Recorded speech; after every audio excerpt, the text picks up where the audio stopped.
bijaksana untuk mampu mengadministrasi keadilan sosial. Jadi ini bahasa itu yang sangat dalam. Makanya saya bilang santri-santri ini adalah orang yang paling beruntung. Anda tinggal 24 jam, jangan stres. Karena kemarin saya ketemu di pesawat, ada orang di Bali kirim anaknya ke pondok nih, di Depok memang di sini. Terus saya tiap bulan datang katanya, jenguk. Dia cukup berhasil lah, orang Jawa yang berhasil di Bali. Jarang punya money changer apa, suami istri. Ya sangat, saya tahu dia sangat Islam banget karena di pesawat pun bawa buku Quran buat surat apa gitu loh. Dia baca, terus saya ngobrol, kebetulan duduk samping, istrinya samping, terus saya ngobrol. Dia bilang, saya sekarang tiap bulan datang, anak saya yang perempuannya kecil ini ditinggal, dia belum bisa. Dia merasa itu, merasa kok bapak mak saya titipin saya ke sini, kan saya masih kecil gitu. Tapi justru saya dia ngomong ya, justru sebetulnya bapak ibuku pengen kalian belajar jadi orang hebat supaya full, bukan cuma ilmu dagang, ilmu sekolah, tapi juga apa ya, di santri motivasi seperti ini kan memang ngajarin bahasa Inggris, mungkin mesti ngajarin Mandarin suruh. Siap. Mandarin yang apa? Mentornya dari paham. Betul, itu Mandarin dari itu menarik sebetulnya. Jadi, nah saya berpikir gini, kalau Anda belajar seperti itu, kalau Anda tiap pagi datang, tujuan Anda jadi pejabat itu adalah untuk mengadministrasi keadilan sosial, saya kira Anda pasti nggak berani, karena kita diajarin takut akan Tuhan kan? Yang masalah itu kita lama-lama berpikir Tuhan bisa kita sogok, bisa kita suap, itu yang celaka tuh. Maka kita butuh diam datang untuk tiap pagi doa tahajud tadi untuk menyadarkan kita. Saya kira kalau dengan cara itu kita mungkin nggak jadi berbuat jahat, ada sumpah. Saya juga waktu jadi bupati, saya juga bisa tergoda gitu kan waktu jadi bupati kan. Misalnya contoh, ada orang pengusaha datang ke saya, minta sawit berapa hektar, 20.000 aja, 30.000 juga nggak apa-apa. Terus buat bapak kami kasih 10%, cari nama orang. Kalau bapak kasih saya 20.000 hektar, bapak punya 2.000 hektar. Kalau saya 1 hektar menghasilkan 1 juta, bapak tiap bulan dapat 2 miliar. Kan pensiun enak dong. Pensiun nggak usah ngajar. Ya kita sebagai manusia menarik juga ya. Ini kan asal nggak ketahuan KPK kan nggak apa-apa ya. Ya ada saya nggak ketahuan kan. Jadi ada istilah itu nggak, yang ketangkap itu bukan berarti dia nggak jujur. Yang lain juga nggak jujur, cuma dia sial aja. Yang lain belum ketangkap tadi gitu. Itu kan satu joke yang. Jadi gimana kita mau meninggalkan warisan, teladan, jejak iman kepada generasi selanjutnya ketika di atas ini. Padahal tugas kita di dunia itu apa sih, kayak orang tua cerita tadi itu loh, Pak Haji yang samping saya cerita itu, padahal tinggal di Bali dia. Dia tinggal di Bali, dia berhasil punya money changer, ya punya uang lumayan, dia dari naik pesawat bolak balik. Dia bilang, yang kita tinggalkan itu kan jejak iman kepada anak-anak kita. Ini jejak iman yang kita tinggalkan. Dia untuk ikut datang. Ini satu konsep yang, makanya saya suka ketemu semua orang. Saya bisa jadi murid, saya bisa jadi guru. Jadi semua murid, semua guru, kita belajar ini. Jadi tiap hari dengerin orang, oh iya ya, ini maksudnya itu ya. Nah jadi situlah saya berpikir. Lalu saya putusinnya apa? Wah ini menarik juga nih, boleh dipertimbangkan nih. Tapi waktu kita datang pagi-pagi, baik lagi musim mula-mula, rakyat aja nggak punya lahan. Untuk apa Fazal ya maksudnya, rakyat aja nggak punya lahan, masa saya kasih ke mereka? Kalau mau saya perbaiki tuh sistem inti plasmanya. Saya nggak mau cuma asal nama. Oh langsung dia nggak mau ya sudah. Nah, minimal saya berhasil. Makanya saya selalu sarankan kita setiap pagi, saya kira sholat 5 waktu bagi orang muslim atau sembahyang tahajud. Kalau sholat 5 waktu kan udah, kadang-kadang kita suka ya kayak udah rutin gitu ya. Nah tapi yang Anda butuhkan ngomong sama nurani Anda, ngomong sama iCloud Anda, nurani Anda itu betul nggak Anda lakukan? Nah itu yang saya kira untuk menjaga. Jadi kita jangan menyerupai mereka, tapi dengan tahajud, dengan kita tiap hari itu, tiap pagi itu, kita memperbarui budi kita, roh kita, being kita, dan kita perbaharui supaya kita nggak menyerupai mereka. Itu cara kita bertahan. Kalau nggak kita takut, apa yang diancam. Wah, saya udah sering, kamu ini nggak harmonis. Ada kamu bikin biang kerok saja. Kalau nggak ada, lu kan nggak ribut. Kalau nggak ada, kamu nggak ribut. Kalau kita semua maling kan enak.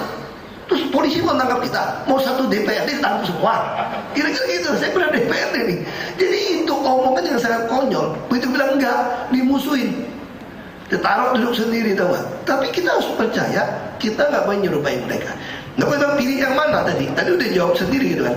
Nah kalau dipilih mau jadi bangun satu negara, saya waktu membuat visi misi saya jadi bupati, saya selalu sampaikan, yang terutama kita mesti dapatkan pelayan yang melayani kita. Itulah pejabat kita. Karena dia mimpin kita kan. Sama kayak kita di rumah kan. Ada pembantu asisten rumah tangga duluan, atau ada kita bos duluan, yang punya rumah duluan. Ya dong, negara juga sama kan. Ada tanah, air, ada sekelompok orang berkumpul, itu namanya rakyat, lalu memutuskan, membuat kesepakatan, musyawarah, gimana nih kita cari orang ngurusin kita nih. Kira-kira gitu kan, kayak Pak Kades kan gitu. Masyarakat sini memutuskan masih ada Kades nih ngurusin kita nih.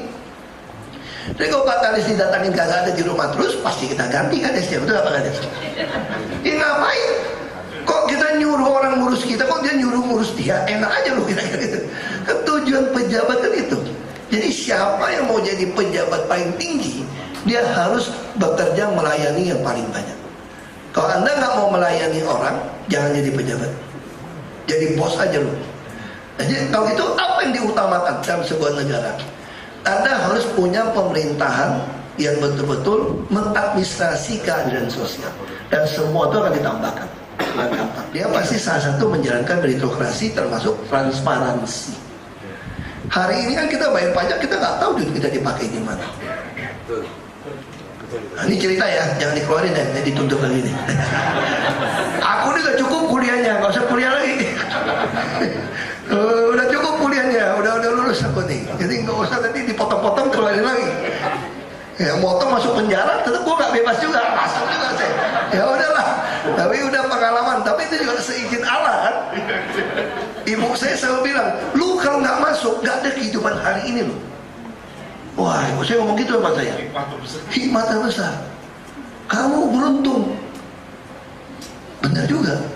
Kalau nggak masuk, saya nggak belajar main golf.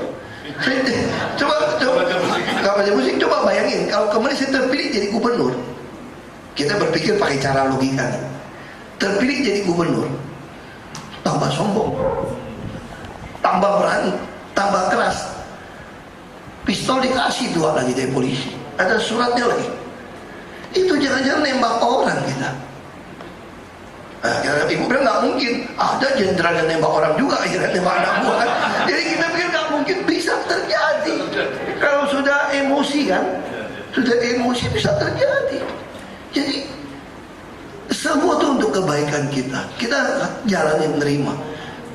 Saya diajarin dari guru agama Islam saya itu, arti Islam salah satu kan berserah. Betul ya Pak? Ya.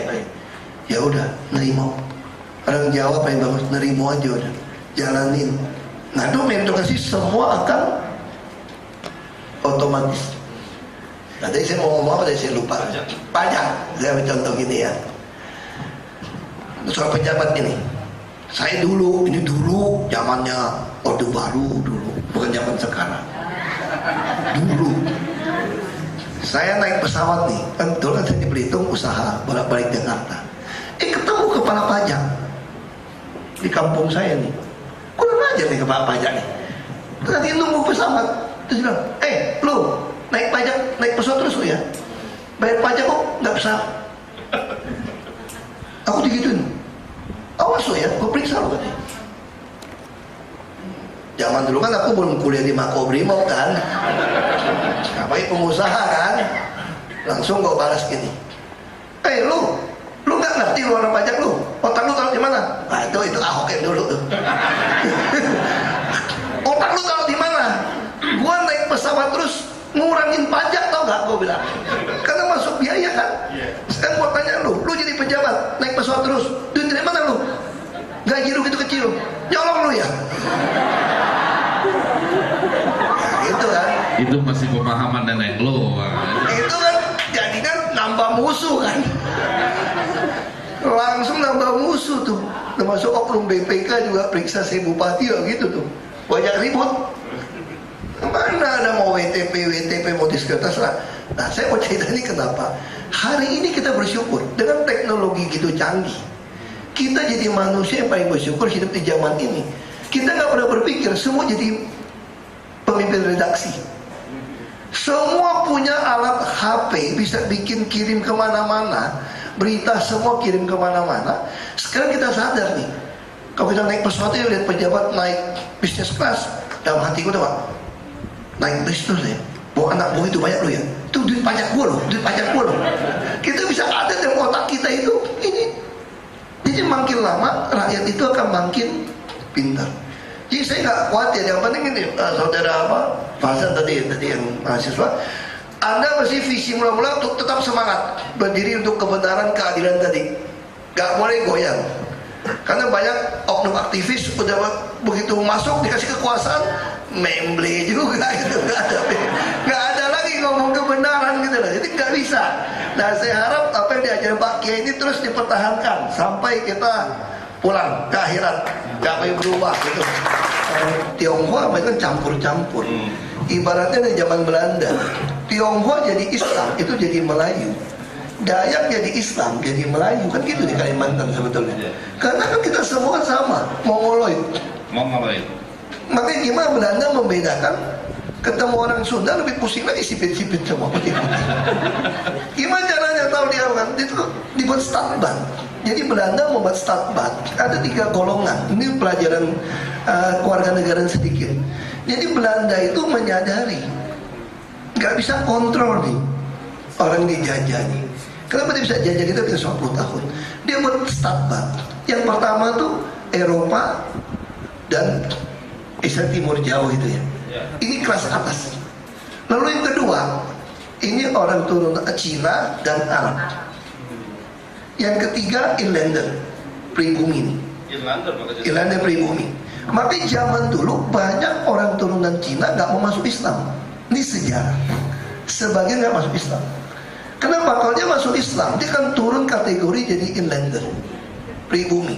Ini sejarahnya kok. Orang Betawi juga turunan Cina banyak.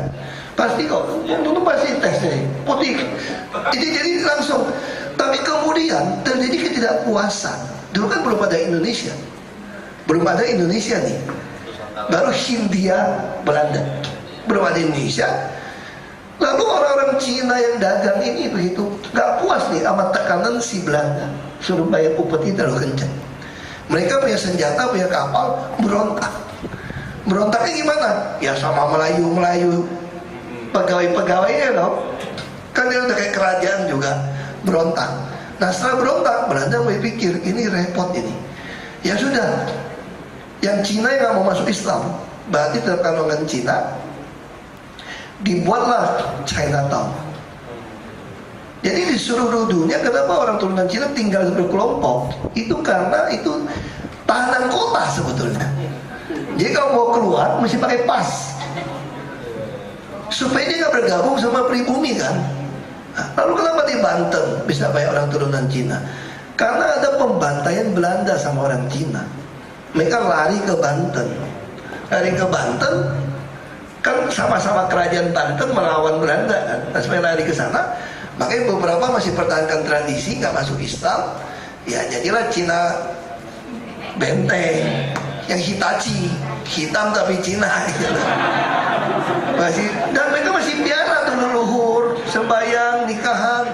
Nah yang mau masuk Islam, ya udah dicatat jadi pribumi. Nah itu sejarah kita untuk ngadu domba sampai, dan ini diteruskan oleh Orde Baru sebetulnya.